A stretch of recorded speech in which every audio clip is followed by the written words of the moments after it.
Psychedelic Sunday. That's exactly it.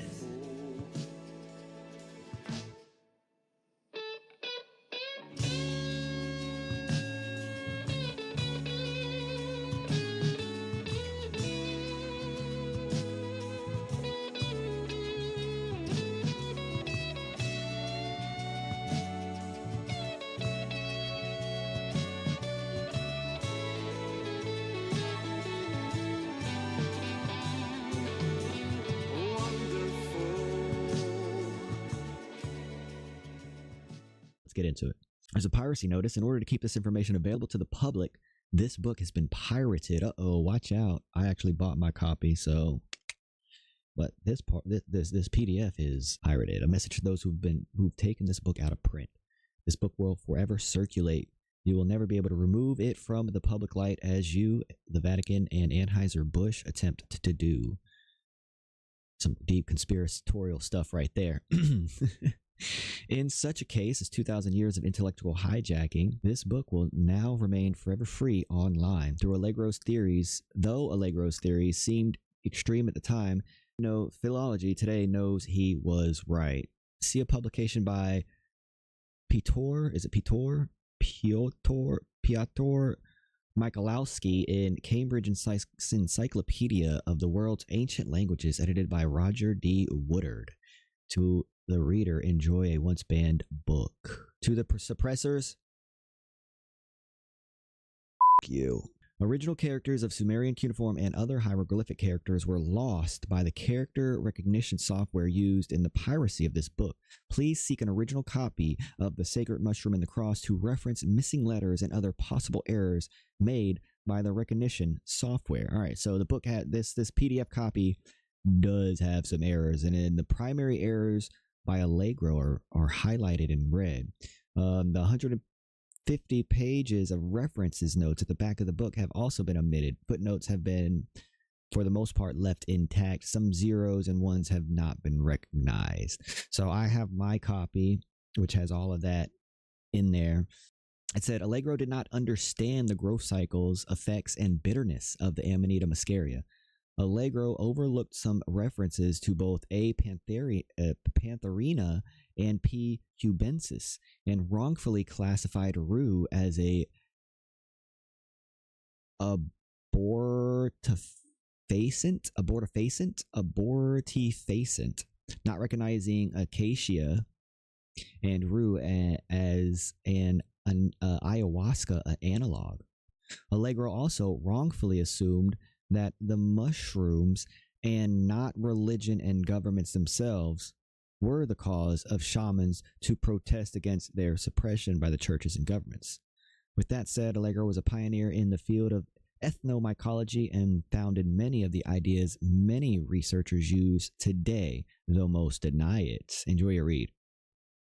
All right, here we go. Introduction from John Allegro's The Sacred Mushroom and the Cross. No one religion in the ancient Near East can be studied in isolation. All stem from man's first questionings about the origins of life and how to ensure his own survival. He has always been acutely conscious of his insufficiencies.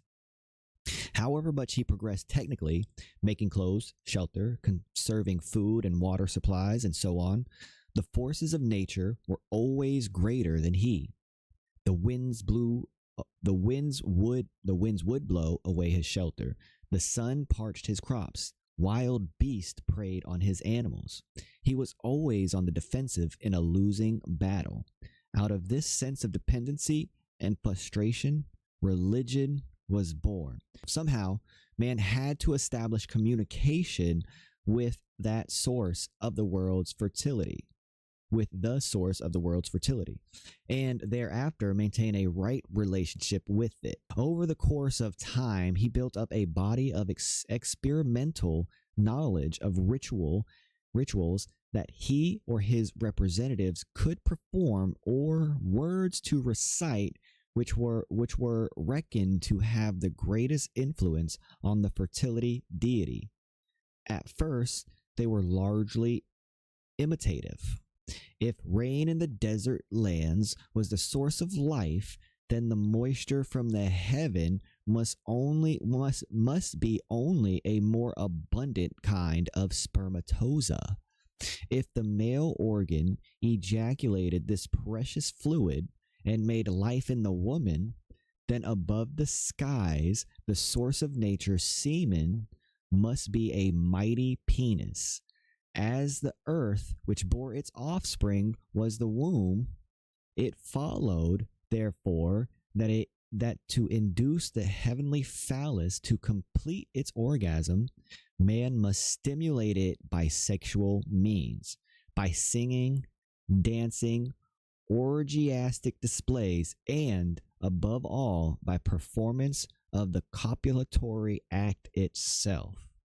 However far man progressed in his control of the world about him, there remained a large gap between what he wanted at any one time and what he could achieve on his own account. There was always some unscalable mountain, some branch of knowledge which remained unpenetrable, some disease with no known cure. It seemed to him that if he had managed painstakingly to grope his way to a knowledge and dexterity far above the animals, then in some mysterious way his thinkers and artisans must have been tapping a source of wisdom no less real than the rain that functified the ground. The heavenly penis, then, was not only the source of life-giving semen, it was the origin of knowledge. The seed of God was the word of God. The dream of man is to become God. Then he would be omnipotent, no longer fearful of the snows in winter or suns in summer, or the drought that killed his cattle and made his children's bellies swell grotesquely. The penis in the skies would rise and spurt its vital juices when man commanded, and the earth below would open its vulva and gestate its young as man required.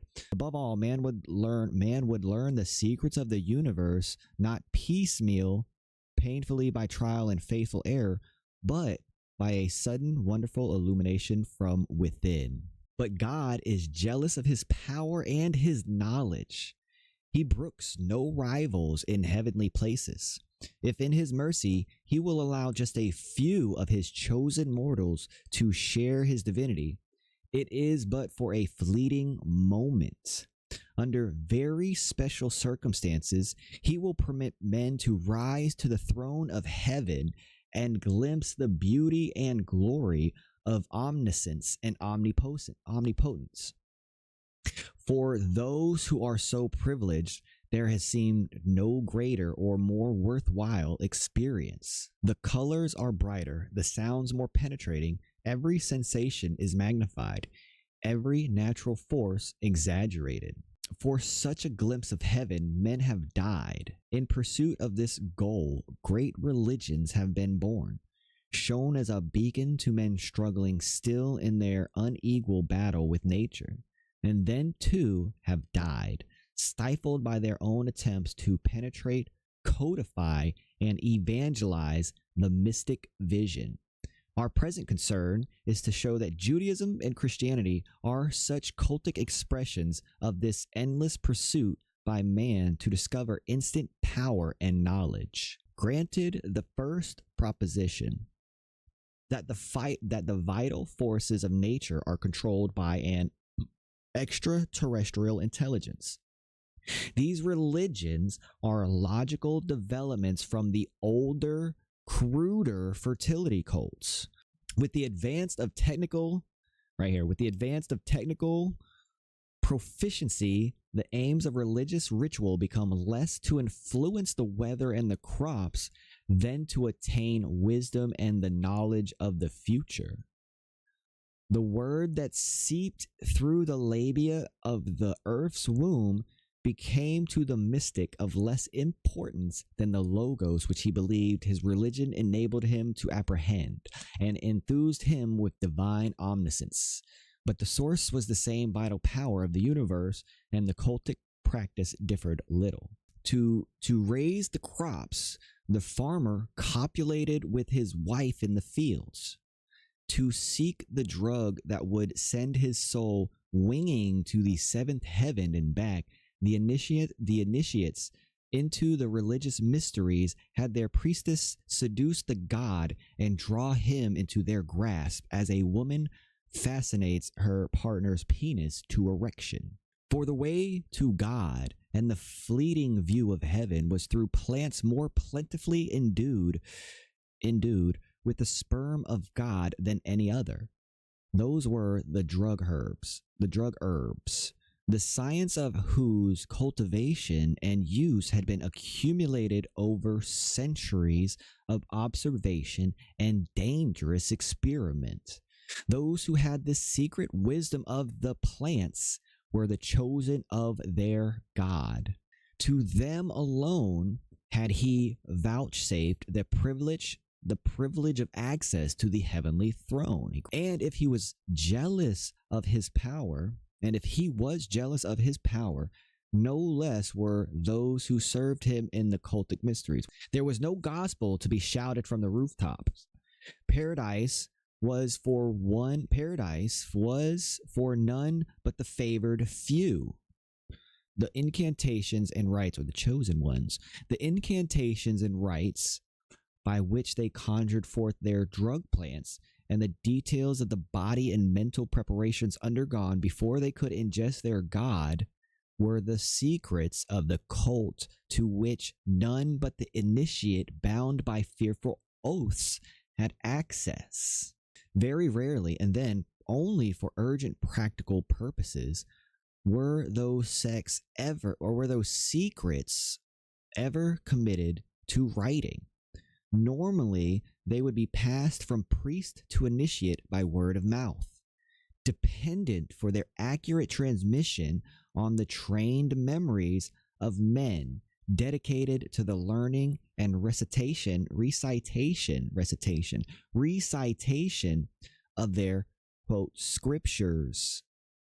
But if for some drastic reason, like the disruption of their cultic centers by war or persecution, it became necessary to write down the previous names of the herbs and the manner of their use and accompanying incantations, it would be in some esoteric form comprehensible only to those within their dispersed communities. Such an occasion, we believe, was the Jewish revolt of 66 AD, instigated probably by members of the cult, swayed by their drug-induced madness to believe God had called them to master the world in his name. They provoked the mighty power of Rome. To swift and terrible action. Jerusalem was ravished, her temple destroyed, Judaism was disrupted, and her people driven to seek refuge with communities already established around the Mediterranean coastlands. The mystery cults found themselves without their central fount of authority, and many of their priests killed in the abortive rebellion or driven into the desert.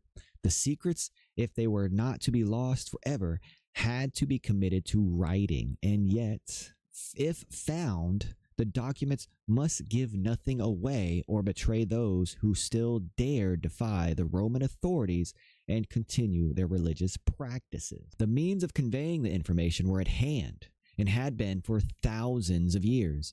The folk tales of the ancients had from the earliest times contained myths based upon the personification of plants and trees. They were invested with human faculties and qualities, and their names and physical characteristics were applied to the heroes and heroines of the stories. Some of these were just tales spun for entertainment.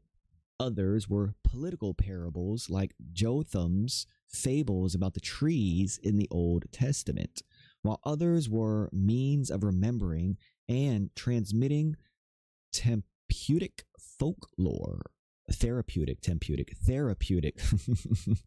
therapeutic folklore.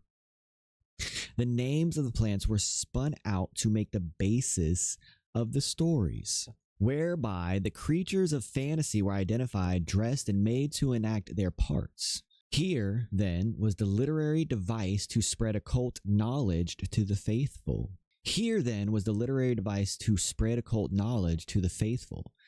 To tell the story of a rabbi called Jesus and invest him with the power and names of the magic drug, to have him live before the terrible events that had disrupted their lives, to preach a love between men, extending even to the hated Romans. Thus, reading such a tale, should it fall into the Roman hands, even their mortal enemies might be deceived and not probed further into the activities of the cells of the mystery cults within their territories. The ruse failed. Christians, hated and despised, were hauled forth and slain in their thousands. The cult well nigh perished. What eventually took its place was a travesty of the real thing, a mockery of the power that could raise men to heaven and give them a glimpse of God, for which they gladly died. The story of the rabbi crucified at the investigation of the Jews became a historical peg on which the new cult's authority was founded. What began as a hoax became a trap even to those who believed themselves to be the spiritual heirs of the mystery religion, and took to themselves the name of Christian. Above all, they forgot or purged from the cults and their memories the one supreme secret on which their whole religious and ecstatic experience depended: the names and identity of the source of the drug, the key to heaven, the sacred mushroom.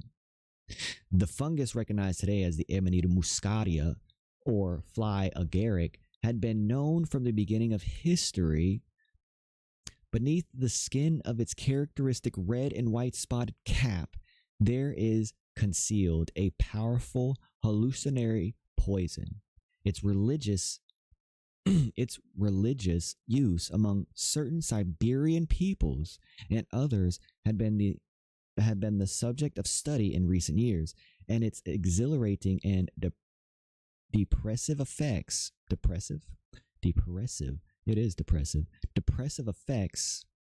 have been clinically examined.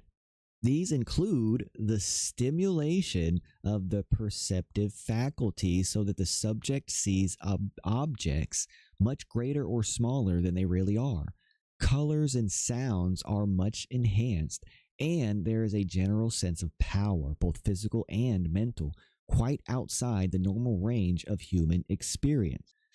The mushroom has always been a thing of mystery. The ancients were puzzled by its manner of growth without seed, the speed with which it made its appearance after rain, and its rapid disappearance. Born from a vulva or egg, it appears like a small penis, rising itself like the human organ sexually aroused. And when it sprung wide its canopy, the old botanist saw it as a phallus bearing the burden of a woman's groin. Every aspect of the mushroom's existence was fraught with sexual allusion, and in its phallic form, the ancients saw a replica of the fertility god himself. It was the Son of God. Quote, it was, quote, the Son of God. Its drug was a purer form of the god's own spermatozoa its drug was a purer form of the god's own spermatozoa than that discoverable in any other form of living matter. It was, in fact, God himself, manifest on earth. To the mystics, it was the divinely given means of entering heaven. God had come down in the flesh to show the way to himself by himself. To pluck such a precious herb was attended at every point with peril. The time before sunrise, the words to be uttered, the name of the guardian angel were vital to the operation, but more was needed. Some form of substitution was necessary to make an atonement to the earth, robbing her of her offspring. Yet such was the divine nature of the holy plant, as it was called. Only the God could make the necessary sacrifice.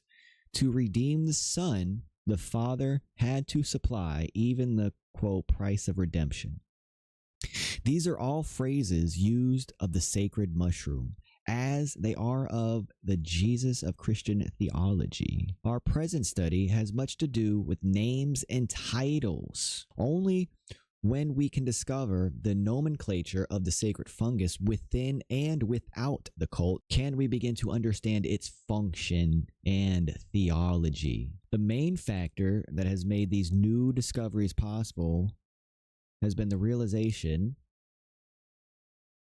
that many of the most secret names of the mushroom go back to Sumerian, the oldest written language known to us, witnessed by cuneiform texts dating from the 4th millennium BC. Furthermore, it now appears that this ancient tongue provides a bridge between the Indo-European languages, which include Greek, Latin, and our own tongue, English, and the Semitic group, which includes the languages of the Old Testament, Hebrew, and Aramaic. For the first time, it becomes possible to decipher the names of gods, mythological characters, classical and biblical names, and plant names. Thus, their place in the cubic system and their functions in the old fertility religions can be determined. The great barriers that have hitherto seemed to divide the ancient world, classical and biblical, have at least been crossed, and at more significant levels than has previously been possible by merely comparing their respective mythologies. Stories and characters which seem quite different in the ways they are presented in various locations and at widely separate points in history can now be shown often to have the same central theme. Each gods of different, even gods as different as Zeus and Yahweh, embody the same fundamental conception of the fertility deity, for their names in origin are precisely the same. A common tongue overrides physical and racial boundaries. Even languages so apparently different as Greek and Hebrew, when they can be shown to derive from a common fount, point to a communality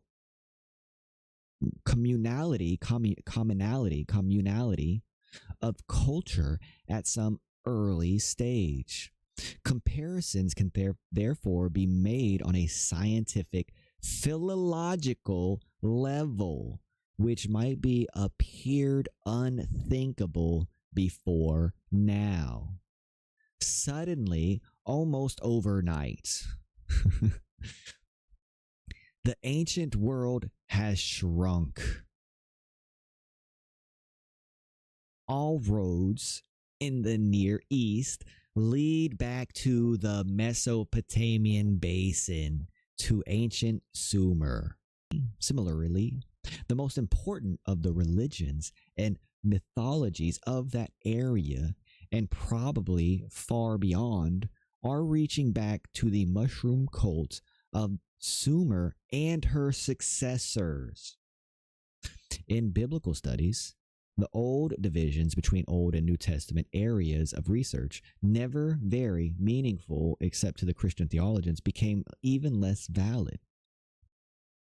As far as the origins of Christianity are concerned, we must look not just to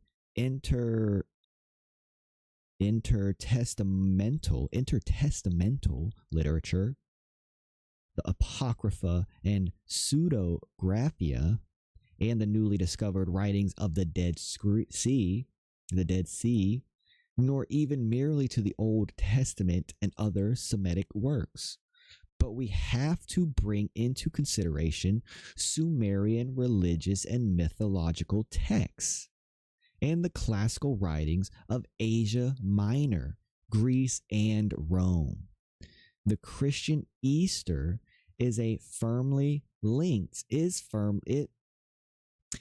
the Christian Easter is as firmly linked to the Bacchic antithesteria as the Jewish Passover. Above all, it is the philologian who must be the spearhead of the new inquiry.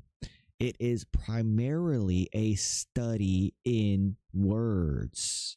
A written word is more than a symbol. It is an expression of an idea. To penetrate to its inner meaning is to look into the mind of the man who wrote it. Later generations may give different meanings to that symbol, expanding its range of reference far beyond the original intention.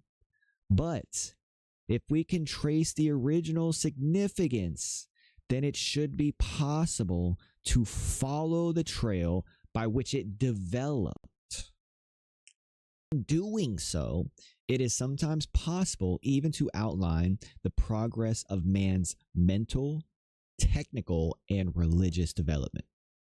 The earliest writing was by means of pictures, crudely incised diagrams on stone and clay.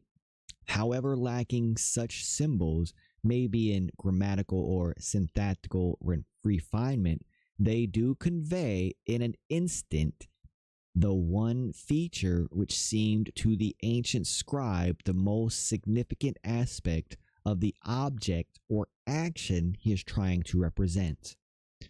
Love he showed as a flaming torch in a womb, a foreign country as a hill because he lived on a plain, and so on.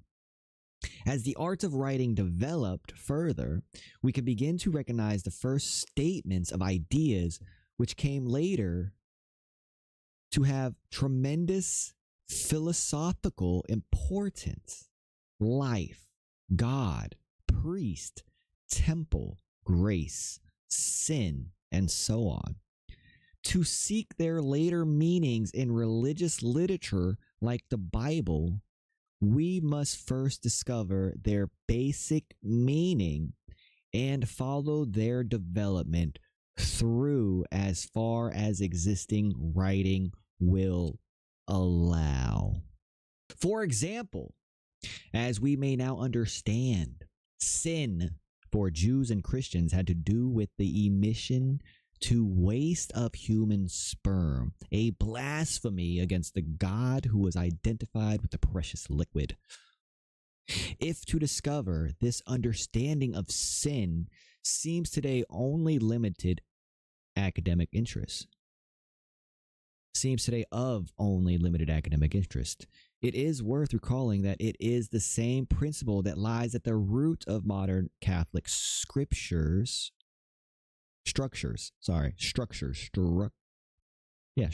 against the use of the pill, quote unquote. As far as the main burden of our present inquiry is concerned, our newfound ability to penetrate to the beginnings of language means that we can set the later mystery cults, as those of Judaism, of the Dionysic religion and Christianity, into their much wider context to discover the first principles from which they developed, probe the mysteries of their cultic names and invocations, and, in the case of Christianity at least, appreciate something of the opposition they encountered among governing authorities and the measures taken to transmit their secrets under cover of ancient mythologies in modern dress. So our study then begins at the beginning with an appreciation of religion in terms of a stimulation of the God to procreation and the provision of life. Armed with our new understanding of the language relationship of the ancient Near East, we can tackle the major problems involved in botanical nomenclature and discover those features of the more God-endued plants which attracted the attention of the old medicine men and prophets. The isolation of the names and epithets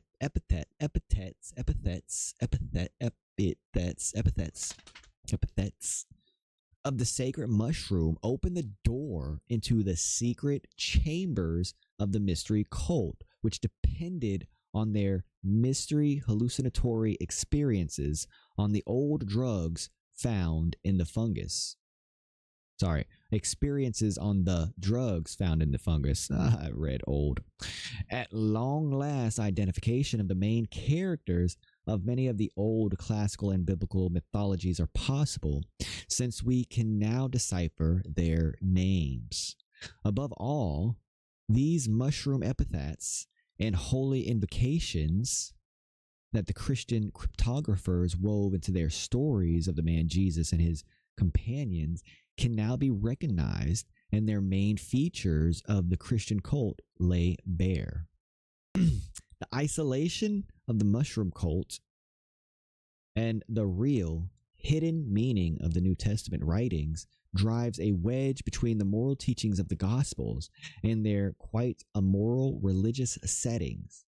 The new discoveries must thus raise more acutely the question of the validity of Christian ethics for the present time. If the Jewish rabbi to whom they have hereinthrough been attributed turns out to have been no more substantial than the mushroom, the authority of his homilies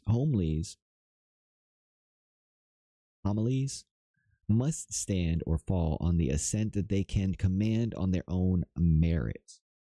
What follows in this book is, as has been said, primarily a study in words.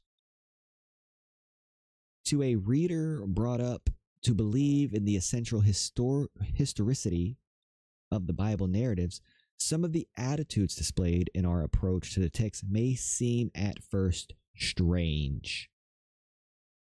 We appear to be more interested with the words than with the events they seem to record. More concerned, say, in the meaning of Moses' name than his supposed role as Israel's first great political leader. Similarly, a century or so ago, it must have seemed strange to the average Bible student to understand the approach of a modernist of the day who was more interested in the ideas underlying the creation story of Genesis and their sources than to date, locate, and identify the real Garden of Eden, and to solve the problem of whence came Cain's wife. Then it took a revolution in man's appreciation of his development from lower forms of life and a clearer understanding of the age of this planet to force the theologians to abandon the historicity of Genesis. Now we face a new revolution in thought which must make us reconsider the validity of the New Testament story.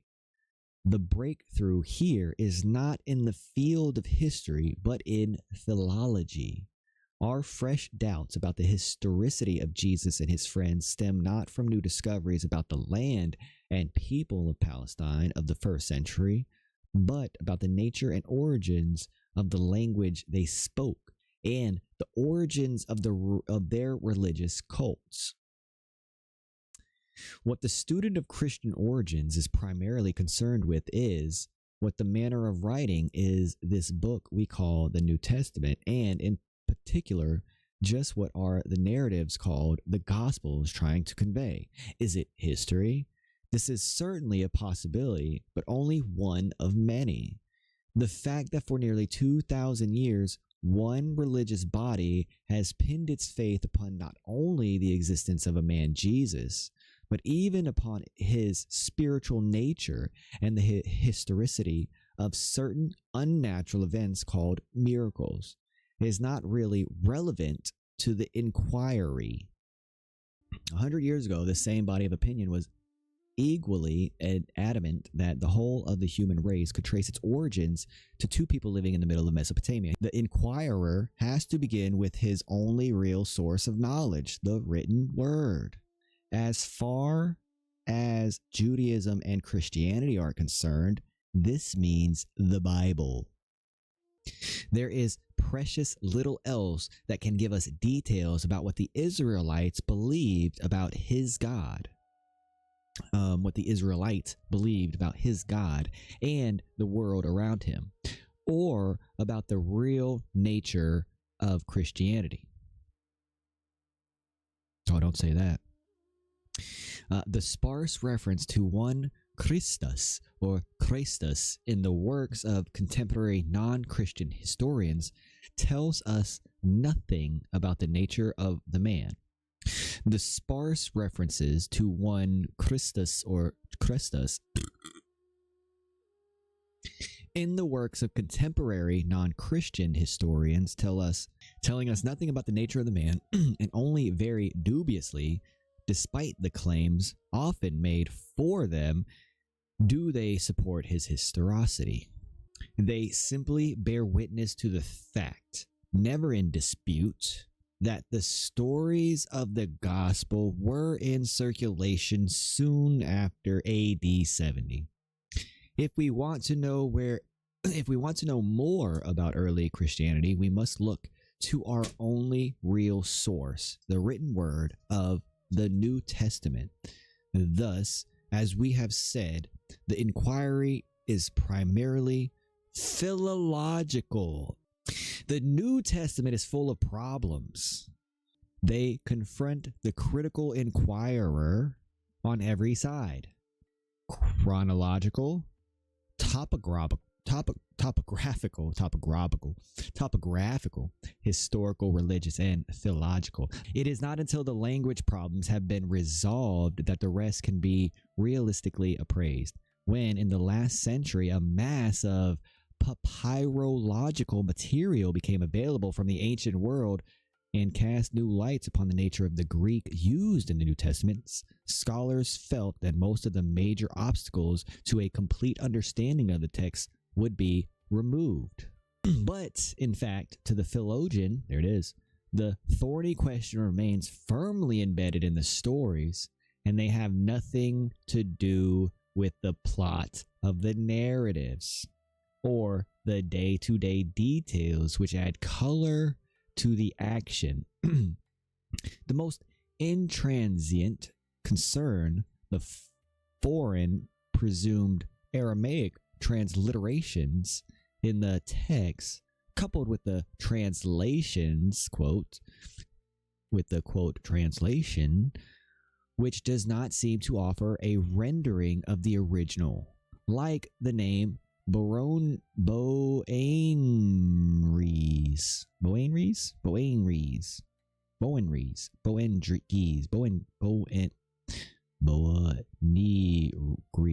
how do you say that? It's supposed to mean sons of thunder, or the name Barnabas, said to represent son of constellation. Try as they will, the commentators cannot see how the translations, let's quote, translations, fit the names. To the general reader, and particularly to the Christian seeking moral or spiritual enlightened from the New Testament, such trivia have meant little. To many scholars, too, details like these are less important than the theological import of Jesus's teachings. It has been assumed that somewhere along the lines of transmission, some textual corruption occurred in the, quote, names, or that the, quote, translations were added by later unfamiliar by later hands unfamiliar with the original language used by the masters and his companions. As we can now appreciate, these aberrations of the proper names in their pseudo-translations are of critical importance. They provide us with a clue to the nature of original Christianity. Concealed within the secret names for the fungus, the sex Christ, the deliberately deceptive nature of their mistranslations put the lie to the whole of the, quote, cover story of the man Jesus and his activities. Once the ruse is penetrated, giggity, then research can go ahead fast with fitting the Christian phenomenon more firmly into the cultic patterns of the ancient Near East. You want some whiskey? Many apparently quite unrelated facts about the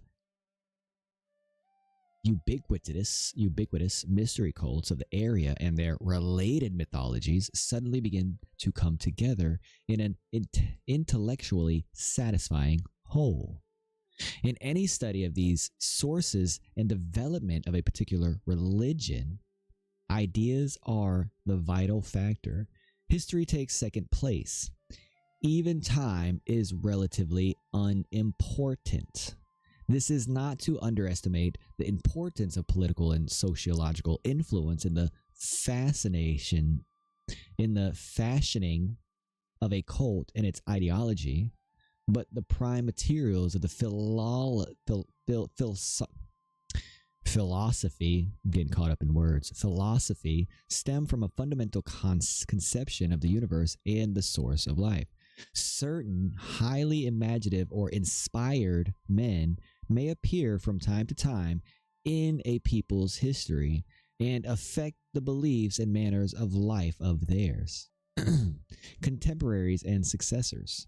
They adapt or develop what they find and give it new impetus or direction. But the clay they are freshly molding was there already and forms the main object of inquiry for the student of the cult's development. We are, throughout this book, mainly interested in this clay and the very strange shapes it assumes in the mystery religions, of which we may now recognize Christianity as an important example. Of course, history now and again forces itself on our attention. Did Abraham, Isaac, and Jacob ever exist as real people? Was there ever a sojourn in Egypt of the chosen people, or a political leader called Moses? Was the theologically powerful conception of the Exodus ever historical fact? These and many other such questions are raised afresh by our studies, but it is our contention that they are not of prime importance. Far more urgent is the main import of the myths in which these names are found. If we are right in finding their real relevance in the age-old cult of the sacred mushroom, then the nature of the oldest Israelite religion has to be reassessed, and it matters comparatively little whether these characters are historical or not. In the case of Christianity, the historical questions are perhaps more acute. If the New Testament story is not what it seems, then when and how did the Christian church come to take it at its face value and make the worship of a single man, Jesus, crucified and miraculously brought back to life, the central theme of its religious philosophy? The question is bound up with nature of the heresies that the church drove out into the desert. Unfortunately, we just have not sufficient material to enable us to identify all these sects and know their secrets. The church destroyed everything it considered heretical, and what we know of such movements derives largely from the refutations of the early fathers of their beliefs. but at least we no longer have to squeeze such aberrations into a century or two after AD 30. Quote, Christianity, under its various names, had been thriving for centuries before that. As we may now appreciate, it was the more original cult that was driven underground by the combined efforts of Roman, Jewish, and ecclesiastical authorities. It was the supreme heresy which came on, made terms with the secular powers, and became the church of today. We are then dealing with ideas rather than people. We cannot name the chief characters of our story. What? I think the AI. We cannot name the chief characters of our story. Doubtless, there were real leaders exercising considerable power over their followers, but in the mystery cults, they were never named to the outsider. We cannot, like the Christian priest, conjure ourselves a picture of a young man working at his father's carpentry bench, taking little children in his arms, or talking earnestly with Mary while her sisters did the housework. In this respect, our study is not an easy one. There is no simple answer to the problems of the New Testament, discoverable by anyone just reshuffling the gospel narratives to produce yet another picture of the man Jesus. Ours is a study of words, and through them, ideas. At the end, we have to test the validity of our conclusions not against comparative history, least of all against the beliefs of the church, past or present, but against the overall pattern of religious thought as it can now be traced through the ancient Near East from the earliest times. The question we have to ask is, does Christianity now revealed for the first time, fit adequately into what went before the first century, not what came after in its name? And that is the end of the introduction. The next one is In the Beginning God Created, chapter 1. Ladies and gentlemen, we'll do that on another day. Hey.